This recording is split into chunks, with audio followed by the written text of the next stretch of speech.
Jordi, what made this Dallas Mavericks team hard to slow down, and kind of what were some of your biggest takeaways from tonight's game? Yeah, I think we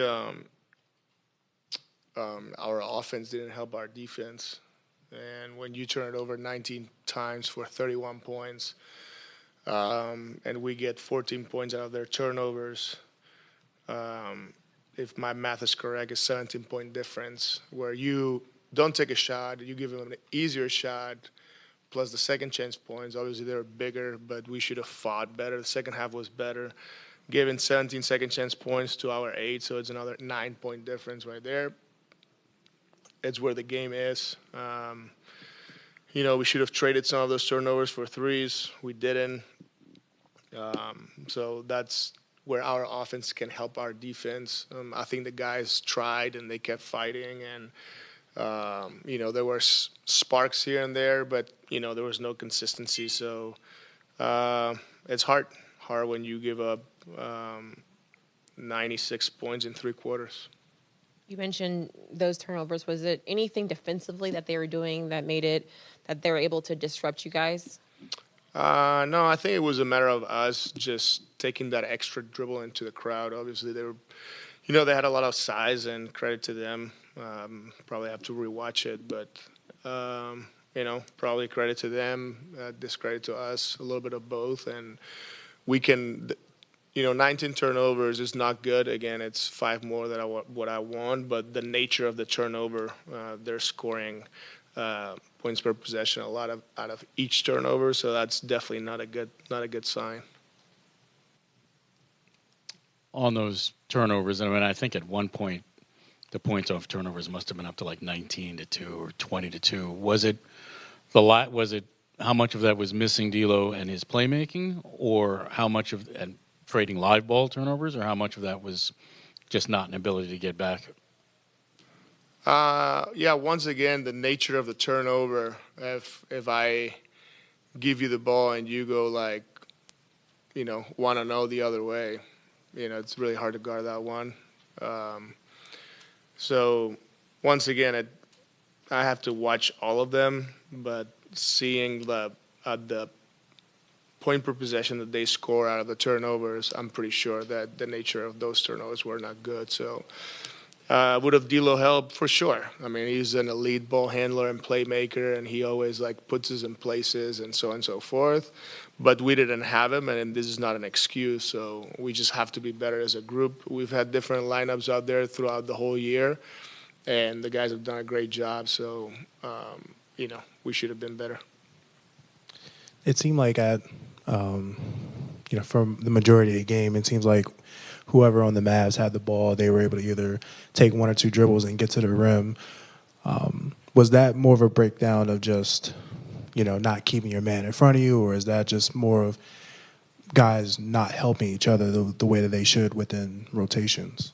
Yeah, it's a combination of both. We knew that those guys were good driving team. They put their head down and try to get to the rim, and we did a poor job containing the drive. And yes, it's a one-on-one defense, but it's also the shifts behind, and this is not who we've been. And obviously, we gotta be better.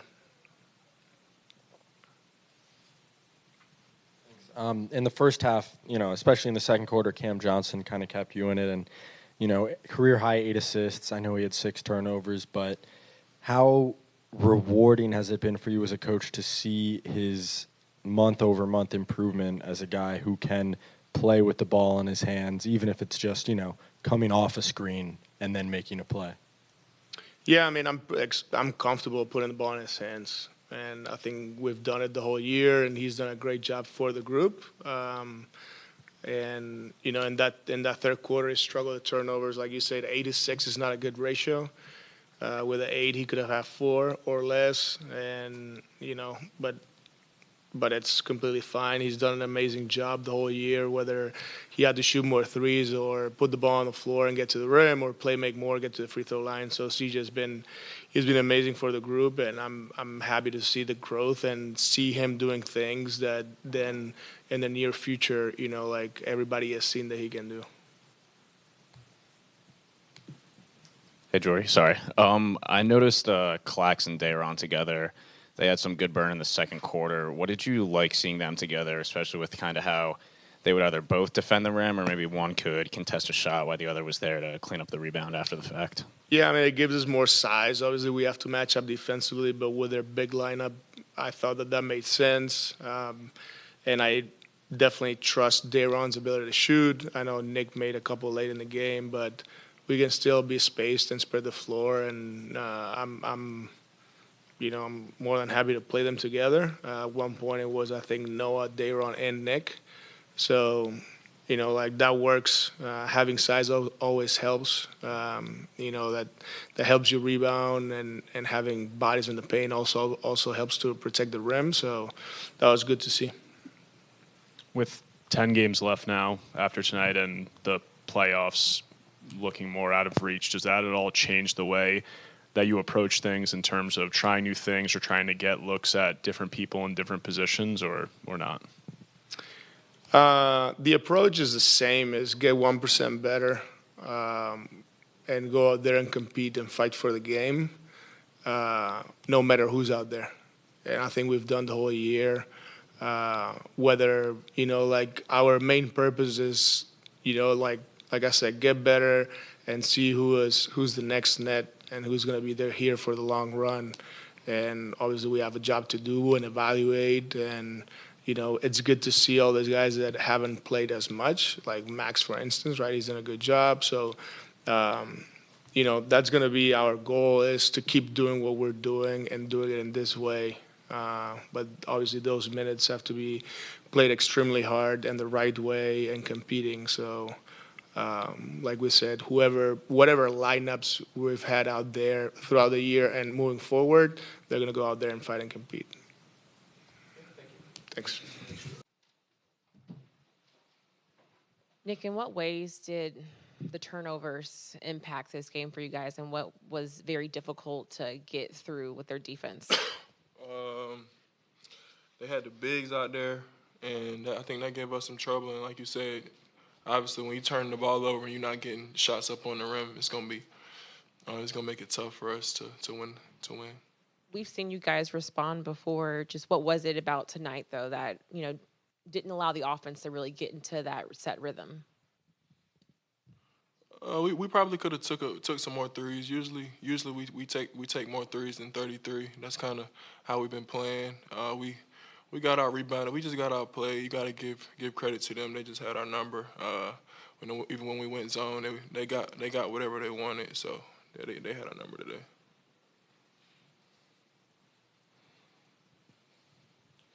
It seemed like, from the beginning of the game pretty much into the third quarter, that anytime any one of the Mavs had the ball, they were able to get by their man and get to the rim pretty easily. Is that more or less a breakdown of everybody, guarding their yard, or is that, a breakdown in terms of help for guys who get beat off the dribble?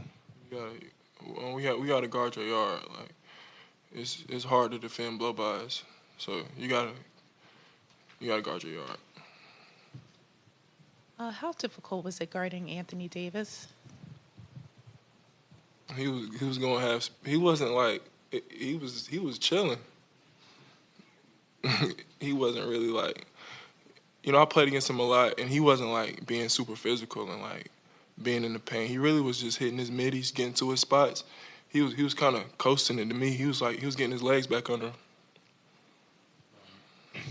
Cam Johnson has to handle the ball a lot tonight, 8 assists. I know he had 6 turnovers, but just in general, and, Trendon has a strong game, Maxwell. What is it about the player development staff on this team and the way guys can kind of add to their game that we've seen this season that, should make, I guess, fans, the team feel confident for the future that guys are just, whoever's on the team is going to keep getting better? What do they do well? It's been kind of a point guard by committee a lot of the season, especially the games that D-Lo has been out. So, Keon, Cam, Tyrese, everybody stepping up, handling the ball. So I think it's good for their development and, like you said, for the future. And we just got to finish the year out strong. Nick, we don't see all the time you knocking down threes, and you did it not once but twice. When you got that space, what made you just go for it? I was open, so I just shot it, and It went in. They felt good. Both of them felt good. So, maybe I'll finish the year out and shoot some more. 10 games left after this one. The playoffs are looking out of reach. Just personally, what is your focus over these final 10 games? And, what are some of the things that you'd like to accomplish or just focus on in terms of your game? Staying healthy and then just bringing us positive energy, mentoring some of the younger players, telling them what I see, especially when their minutes might increase. So just helping out as much as I can and just bringing us some good vibes. And, yeah, that's it. Yeah.